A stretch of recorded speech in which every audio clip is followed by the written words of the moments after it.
وهجاك داود يلو وحنا كوسجنا هاي سوق ويناء وهنا مجرد هرجيسا دوان دبك حوجني وهلكيي كاسو ما أنت لقى بلعبه ولا له هرجع ونظيفنا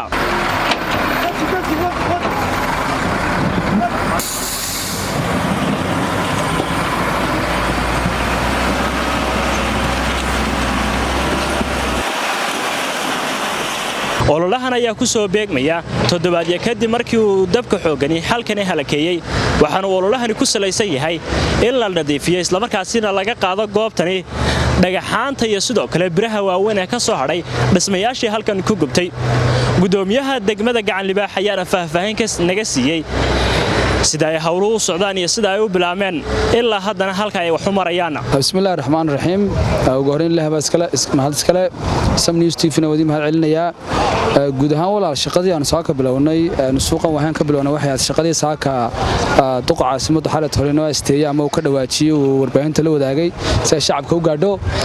guud ahaan saaka shaqadan ka bilownay walaal waxa weeyaan waa shaqadii aan ku gureynay qashinkii suuqan waxaan yaalay ama dhibaatadii ama dabka ka kacay suuqan waxaan alaabtii ku burburtay qashinkii iyo wixii baan gureynay marka wala kala saaro wala kala guray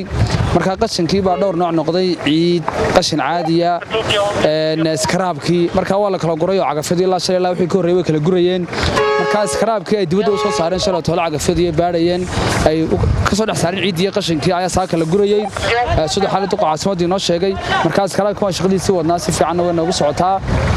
guud ahaan wax rajaynayaa hadii lahayd mooynaanu dhamaystiri doono intaan ugu tala galnay inaanu qabanno xalay toolo ama duqa caasimada iyo maamulka kale caasimada ay noo asteeyeen marka walaal aad iyo aad bay fiican shaqadu si fiican way noogu socotaa guud ahaan walaal gudoomiyaha waxaan ognahay in iskaraabkii la wado hordhac uu yahay ololo xilmu dhamaanaya iskaraabkani oo loo gudbaya qaybaha kale ee nadiifinta suuq waa mahadsantahay walaal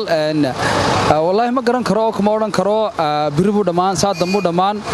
biro badan iyo qalab badan baa yaala meesha marka waxaan yeelanaa walaal hadii la hayraahdo bal waxaan leeyahay kolba inta cisho qaato in muddo u qaadanaya oo 3 cisho laga yaabaa inuu qaato 4 cisho 2 cisho inta ku soo kooma hadii la hayraahdo guud ahaan qashinkii lama wada qaadayo maanta meesha yaalay laakiin qayb kamid ah la qaadaya oo iskaraabkiya marka ma garan karo inuu ku dhamaan laakiin waxaan rajaynayaa muddada ugu fiican uguna haboon uguna yarna ku dhamaado hadii la hayraahdo walaal aad baa waasantay ugu dambeyntii daawadayaal waxa xusid mudan in aan si rasmi ah loo sheegi karin muddada uu qaadan karo ololahan hordhaca ah ee ku aadan in la xaadho ama la qaado iskaraabka iyo waxyaalaha waaweyn ee goobtan yaala iyadoo taa kadibna loo gudbi doono qaybta labaad ee ololaha oo ah in si wada jira looga qayb qaato ololaha suuqa waahena وخضر إسماعيل محمد خضر دمال